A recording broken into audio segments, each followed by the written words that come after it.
Hvala lepa za vabilo organizatorju, hvala lepa za čudovit obisk.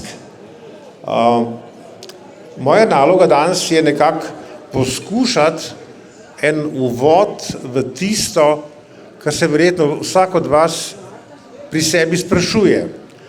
Če se borimo na vsak na svoj način proti tej norišnici tega sveta, kad vidimo, da gre vse v smeri norosti, potem se verjetno tudi vprašamo, kaj pa potem, ko zmagamo proti tej norosti? Kaj pa pol želimo, kakšen svet želimo, ne? In jaz sem želel z današnjim prispevkom majčkeno opozoriti, da smo pred vstopom resnično v neko novo obdobje, lahko bi rekel, da smo na en način posvečena generacija, ki hude preizkušnje doživlja vsakodnevno, ampak vse veste, kako je, ne? Kadar pošast crkuje, maha z repom, ne?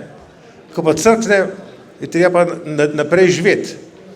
In jaz sem dobil eno izjemno asociacijo, bi rad na kratko povedal, o tem tudi pač nastaja zdajle moja nova knjiga na to temo, ampak če smo v svetu, v katerem norci vladajo, pametni pa norijo, to pomeni, da mi nismo norci, ki norimo, ne? Ampak da je tukaj na poti tiste tri velike knjige, ki so definirale renesanso, kdo se je s tem malo ukvarjal ali pa se tega spominja, torej tri temeljne knjige renesanse imamo, od Machiavellija Vladarja, imamo Utopijo od Thomasa Mora in imamo od Erasma Rotterdamskega Hvalnico norosti. Meni vedno bolj prihaja na misel, da mi danes resnično rabimo ponovitev teh treh knjig na nov način, torej če zdaj omenjam Machiavellijevega Vladarja, potem pomeni, da rabimo en sistem neke nove demokracije, ki bo napisana na kožo človeku prihodnosti, ne to, kar imamo zdaj, kar je propadajoče, da rabimo neko novo norost, kajti norost v tem smislu, ne v tem slabem smislu, ampak v tem smislu, da je dovoljena kritična presoja, da ni nobenih tabu tem, da ni nobenih zemeljskih bogov, ki želijo po svojih zamislah preurejati ta svet, ampak je, da vsak človek ima pravico, da odloča o svojem življenju. Jasno, pod moralno obvezo. Hvala. Pod moralno obvezo, da ne škoduje človeku, mi ne rabimo nobenih zemeljskih bogov, ki bodo določali, kako bomo mi živeli. Ne rabimo jih. In gre za to, da ta hvalnica norosti oziroma ta Erasem Rotterdamski, ki je bil najbolj branih pisateljev tistega časa, to so tri temeljne knjige, ki so odprle eno največjih revolucij v zgodovini Evrope. To je bila renesansa duha. In če mi kaj danes rabimo mi danes novo renesanso, kajti dovolj je te zatohlosti, te gnilobe, te tiranije, vsega tega, kar se je nabralo, kar duši življenje normalnega človeka. Prišla mi je na misel, jasno, ker vse veste, kakšno je moje mnenje o znanosti, o tej likej danes, to ni več znanost, kajti prava znanost se sprašuje, pro et contra, vedno so bile vsta razvoj znanosti od utemeljitelja Descartesa naprej, je temeljil na tem, da je dvom metodično načelo. Torej, znanost je konc, ko je konc dvoma. Če nekdo ukazuje, kako moramo misliti, če vzganja cenzuro, če vzganja novodobne grmade, ker se kurijo drugačno misleči, na simbolni ravni, potem to ni več znanost in to ni več nobena svoboda, ampak je to parodija, da ne rečem, tiranija na tisto, kar ne bi bilo človek z veliko začetnico. Torej, mit, na pamet mi je pa šel ravno danes zjutraj en čudovit starogrški antični mit, vi dobro veste, da je renesančni geniji niso kopirali antike, ampak so povzeli sporočila antike in jih prilagodili in predelali za svoje potrebe v tistem času. In zdaj, če vam na kratko osvežim mit o labirintu na Kreti, o grozoviti pošasti z imenom Minotaver, samo to, da bomo videli, kakšna asociacija v tej mitologiji na sedanji čas. Torej, pogledajte, Minas je bil kralj najbolj mogočne dežele v Mediteranu, je bila takrat Kreta. Ona se je pokorila Atene, Atene so bili tak pojem demokracije takrat, No in ta vladar je, preden je postal vladar, se je pomolil k bogu Pozejdonu, da mu pošlje nebeškega bika kot neko zastavno pravico, da bo s tem dokazal, da bo on vladar. No in Pozejdon mu je tega bika poslal in ta je rekel, da ga bo žrtvoval v zahvalo bogovom, kajti šlo se v tem, da je bil ta bik potem ni bil žrtvovan, ampak ga je naredil poneverbo, potvorbo, žrtvoval je čisto enega običajnega bika, tega si je pa prisvojil zase, no, ko je Pozejdon to ugotovil in ga je kaznoval tako, da je začaral po Božje njegovo ženo, da se je spečala s tem bikom in je rodila to pošast z imenom Minotaver. Ta Minotaver je bil zaprt v labirintu podzemlja, no in ko so bile Atene pokorjene strani Krete, so morali vsako leto določeno število mladenk in mladeničev žrtvovati te pošasti, mislim, da je bilo to na 7 let, ki jih je ta pošast požrla in to je bilo neko žrtvovanje. No in ko so imeli Atenci tega dovolj, se je našel pogumni mož Tezej, on je bil kraljevič atenski in preden so šli v ta labirint, jih je pač sprejel tam Minos, ta kralj, in je Ariadna, hčerka tega kralja, se je nesmrtno zaljubila v tega lepega dečka. In deček je pa šel kot prvi v tej koloni z mečem v rokah s ciljem, da pokonča tega Minotavra. In to je tudi uspelo, samo povratek iz tega labirinta podzemlja je omogočila ta nit, ki mu je Ariadna dala kot varščino, kot tisto vodilo, kako iz tega peklenskega onostranstva tega labirinta prijeti nazaj na ta svet. No, to je uspelo. In posledica tega je bila, da se je ta par preselil v Atene, da je postal Tezej znameniti, bi rekel, vodja atenske državice, Kreta je pa propadla. Ampak, če majčkeno pogledamo sporočilo tega mita, dobro vidimo, da je ta Minotaver točno to, kar ta oligarhija teh debilov, teh psihičnih bolnikov, terorizira svetovno populacijo s svojimi blodnimi idejami. To so te Minotavri. To je poosebljeno zlo, to je poosebljen pohlep, to je poosebljena norost, zato sem prej rekel, da norci vladajo, pametni pa norijo. In mi smo vsi tukaj, ko ste prišli, imate vsi zavest Tezeja. In vsakega od vas, hvala, vsak od vas ima v rokah to nit Ariadne, ki bo pripeljala vas vse skupaj, pa še milijone drugih v ta nov svet, ki ga moramo ustvariti po meri človeka.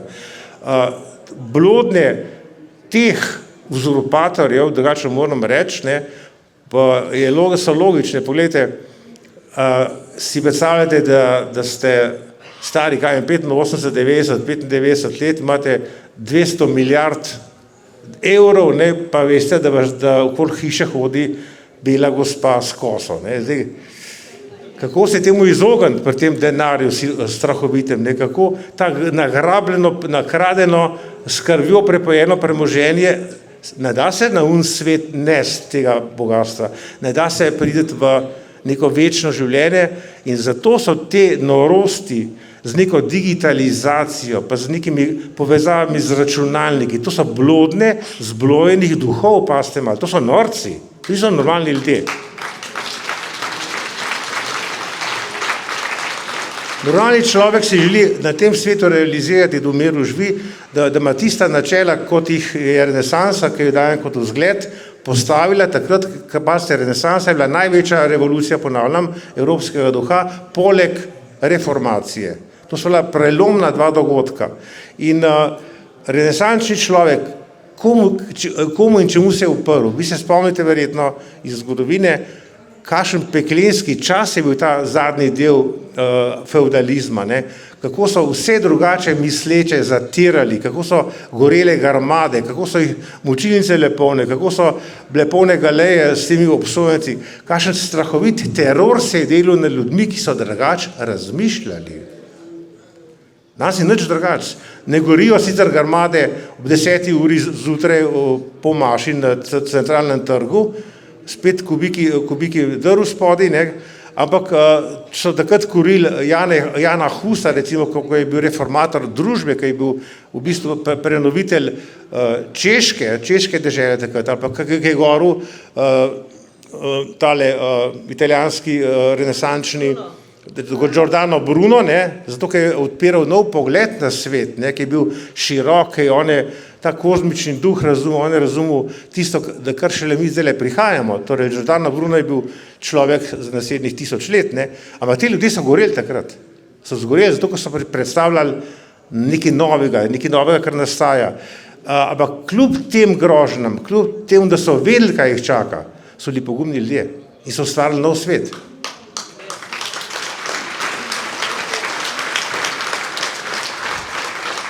Renesansa je trajala nekakih 100 let, to je bila doba svetlobe, to je bila doba razcveta, to je bila doba, ki je negovala umetnost, kajti, glejte, tisto, kar človeška družba rabi, je spoj svobode in lepote, ki jo predstavlja umetnost in lepote, ki jo predstavlja narava. Mi ne rabimo digitalizacije, pa mi ne rabimo povezava s kompjuterji preko možganov in teh bolanih ekscesov idiotov, mi rabimo normalno, spokojno človeško življenje z veliko začetnico, ne? Rabimo ljubezen, rabimo svobodo, rabimo dobro voljo, rabimo svetlobo življenja, temu rekel, iz tega teme, iz tega zatohlega labirinta svinarije, ker nam jih napletajo, rabimo svobodno pot in to bomo tudi najdeli, zato smo pa tukaj. In nismo edini, milijone in milijone nas je na svetu, verjemite mi. Torej, če gledam zdaj to temo, bi rekel, ne, verjemite v znanost. Jaz sem že večkrat povedal na mojih predavanjih, recimo, to primerjavo neke dogmatske religije, ne, ker vsak, ki je veren, ima neko dogmo, ker religije brez dogme ni. In sodobna znanost, ki je dogmatska. Tako, ker je bila srednjeveška inkvizicija ravno tako dogmatska in je bila renesansa ta svobodni duh, ki je takrat vel po Evropi. Tudi danes, ko govorimo o novi renesansi, je ta antagonizem prisoten. Če gledamo zdaj sedanjo znanost, ne, pa neko od religij, ki so normalno dogmatske, potem pri religiji tako vsi imate vsi ste grešniki, ne. Rešitev za vaš greh je spoved, ne.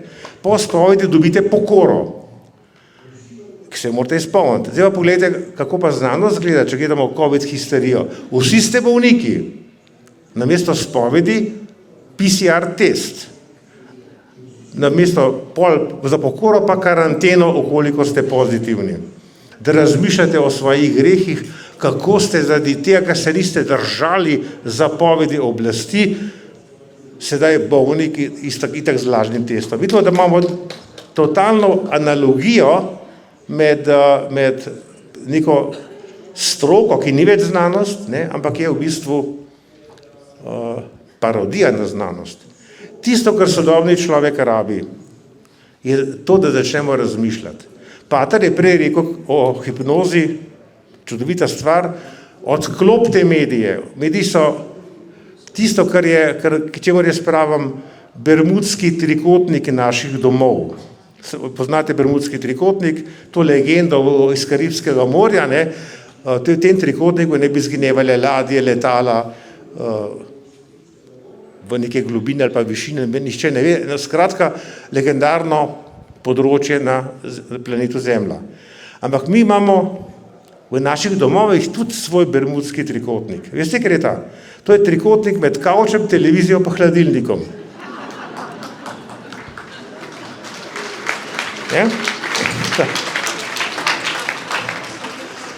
Sediš na kavču, si negiben, Greš v hladilnik po industrijsko hrano, ki je mrtva, ki nosi bolezen, ne pa zdravje, ne? In to nam predpisujejo korporacije, kaj moramo jesti. Ne?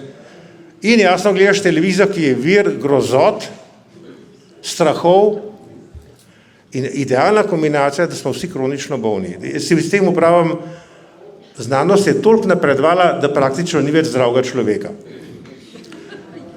Ker medicina, sodobna medicina, ki je ugrabljena strani farmacevtske veleindustrije, ni več svobodna, torej medicina rabi družbeno pomoč, da se izkoplje iz te incestoidne naveze, rabi nazaj svojo svobodo, da se poklic, ki je plemenit, se povrne na tisto osnovno dejavnost, ki je imel, ne, in njegovo poslanstvo. Torej, vidimo, da je ravno v tej reprodukciji bolezni ta denar, ki se vali, ne? Ampak zdaj smo prišli do tega, da niti ni pomemben toliko denar, kot je pomemben nadzor, kot je pomembna depopulacija, kot je pomembno to, kar se dogaja za evgeniko. Ne?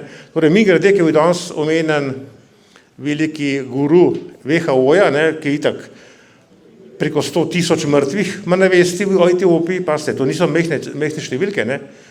In je decembra lansko leto je ta ista zločinska organizacija za svojega strokovnega vodjo imenovala glavnega lastnika in nosilca največje evgenične organizacije na svetu. A to paše v WHO, evgenika, torej depopulacijski projekt in tako naprej. Torej vidimo, da se gor kopičijo te izrodki človeštva.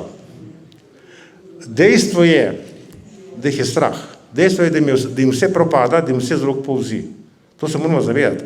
Kajti, veste kaj je, to, kar se širi, tudi po mrežjih, širi se, koliko so vse mogočni, koliko oni lahko vse naredijo, kako oni kar planirajo vnaprej, kaj bo, kako imajo posod svoje ministre in svoje predsednike vlad. Vse imajo, vse nekaj, imajo enega Macrona, ki je danes do jutra, pa imajo neko Aldernovo v Novi Zelandiji, pa imajo nekega tamle gor Trudeauja v Kanadi, pa je pa že malo konc, pa zdaj tega Nemca, ki ga bodo Nemci sami zažgali na Grmadi, slejko prej.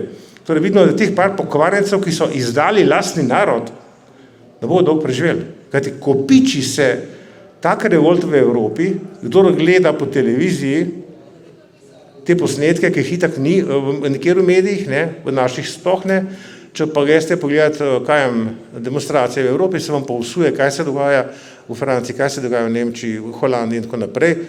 100,000 so dnevno na cestah, paste.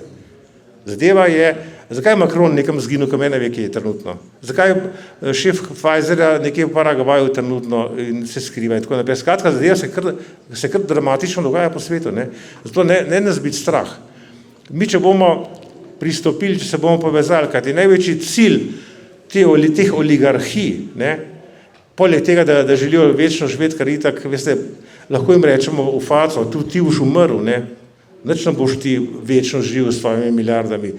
Kajti edina pot na ta svet je samo ena, pa z tega sveta, kot se reče, je tudi samo ena. In ker se veliki modrijani sveta, če jih samo nekaj naštejem, od Nietzscheja naprej, pa do Carl Gustav Jung, ki je tukaj zraven, pa je zraven Oswald Spengler, ne, pa celo v Stari zavezi, v tej knjigi Pridigar imamo večno vračanje enakega, nič ni novega pod soncem, vse, kar je že bilo, vse, kar bo, že je bilo.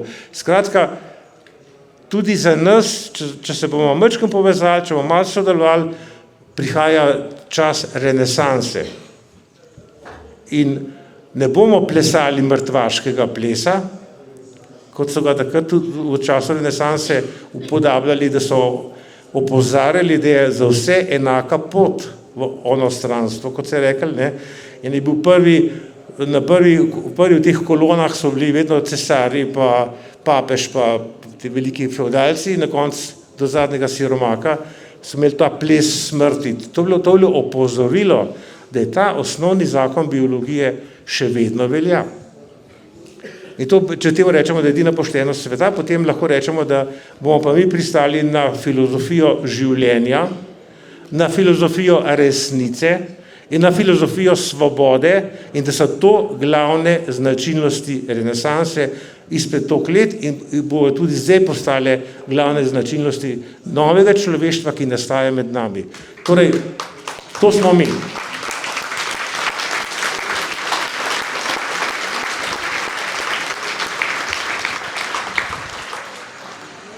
Dovolj je bilo širjenja strahov, verjemite en v drugega, zaupajte en drugemu. Ta svet je prelep, ta planet je prečudovit, to je edini dom, ki ga imamo. Vse neke blodne, v nekem potovanju na Mars, pa nekakšne lune, lahko pozabimo, ker to je bajka. Mi grede še toliko za konc, za tolažbo, tako bolj, torej prišlo je do razkola v teh zgornjih strukturah, ne, kdo je spremljal, je to ujel. Torej, če smo imeli letos Davos, pa ki je bil udeležba polovična na Davosu, v tistem srečanju VEF-ovcev, ne, je pa Elon Musk organiziral kontraakcijo, zdaj, kdo je to ujel, ne, v Dubaju, kjer je prišlo preko 400 ministrov in tle se pa imenuje ne World Economic Forum, ampak World Governmental Forum, vladni forum sveta. In je več ljudi bilo udeleženih v tem primeru in so pozicije pa tisto, kar so sprejeli, je popolni kontra Davosu.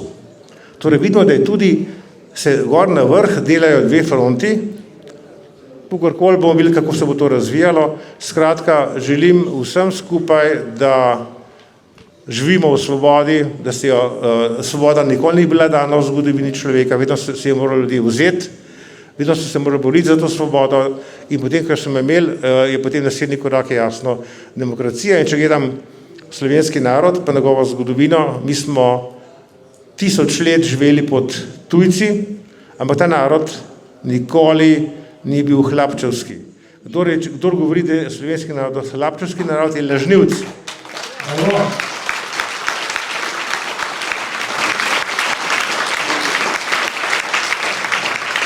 Slovenski narod je izjemno pogumen narod, kajti preživeti tisočletja na tem prostoru, ki so korakale mogočne armade gor pa dol, preživeti. Mi smo pa živeli samo zato, ker smo imeli izjemno močno lokalno skupnost, ker smo bili izjemno povezani na lokalni ravni, ker smo imeli neposredno demokracijo, ki jo vladamo še danes, čeprav so jo poskušali vsi oblastniki zatrti. To je naša moč in to nam daje tudi moč za preživetje v teh prelomnih cajtih. Torej, na en način bodimo ponosni, da živimo v tem času, ki je zelo prelomen.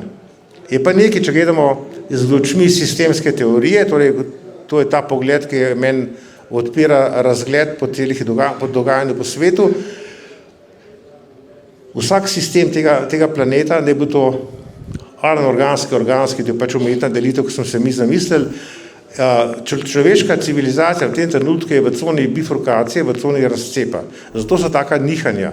Zato je toliko nepredvidljivih, nenapovedljivih dogodkov, ki mi lahko rečemo tudi kaotični, ampak kaos je determinističen. Torej v razcepu sta samo dve poti, tretje ni.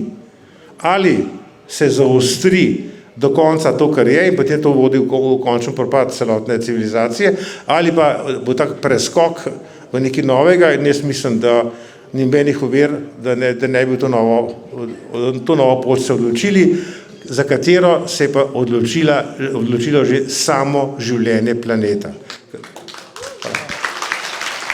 Hvala.